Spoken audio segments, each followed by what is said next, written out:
How's it going, guys? Sparky here with Officer Pro. I'm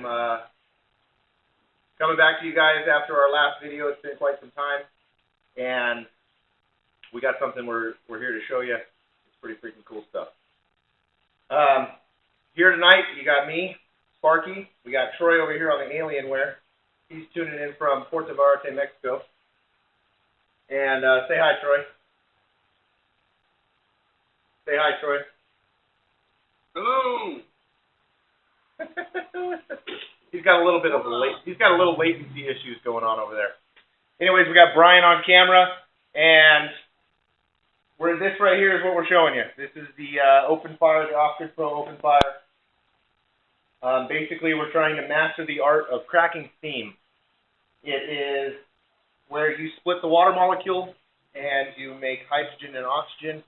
And if you put that in a carbon-rich environment with high temperatures, you're able to get all those crazy little molecules that want to pop in and out of existence to rebond in a gaseous form that allows a generator to run, and that produces power.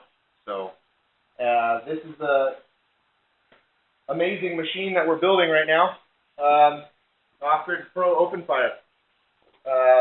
Let me take you guys for a little tour around here. We got the filter box. We have the cyclone. This is going to house electrical components. This is our water tank.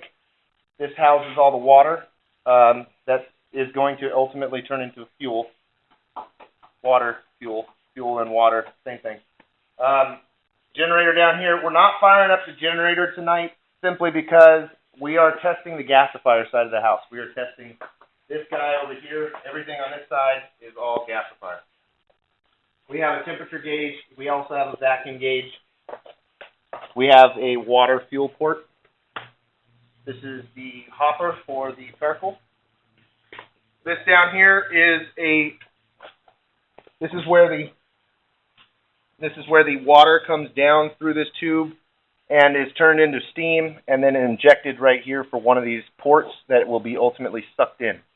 The whole system runs under a vacuum, and this blower right here provides our vacuum. This vacuum right here pulls all the way through the system. This is at the end of the loop. This is at the beginning of the loop.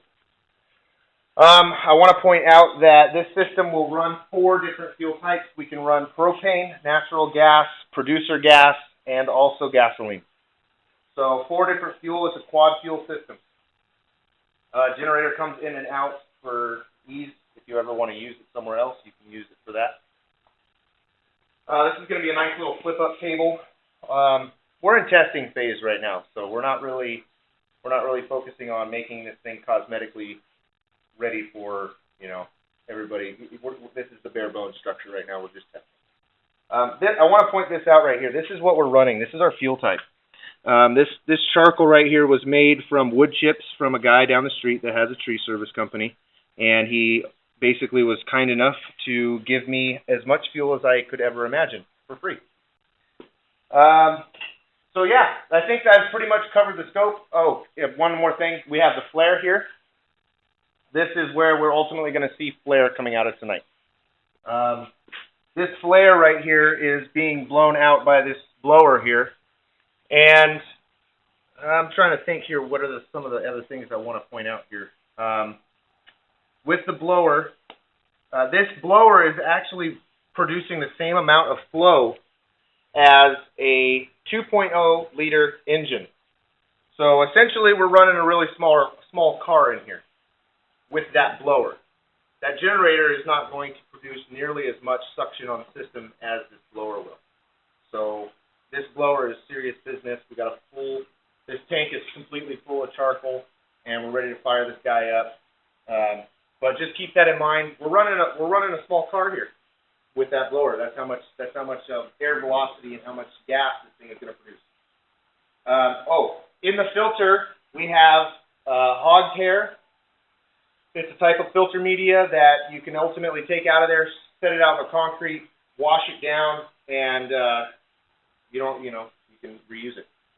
At the bottom we have steel wool. It acts as a catalyst that takes it separates some of the molecules out of the gas and that we don't want going through the system, and it works as a great catalyst. Right here is a cyclone filter. This cyclone filter, after the gas comes out of the gasifier, it has particles in it, and you can remove those particles by using the cyclone filter. Ultimately, you get like 98% of the particulate matter that comes out of it. Okay, we got a rubber gasket up here for the lid. It seals down pretty good. It's airtight. I think that's pretty much it as for the walkthrough. Yeah, I wish you guys were all here to ask me questions. But other than that, let's fire this thing up.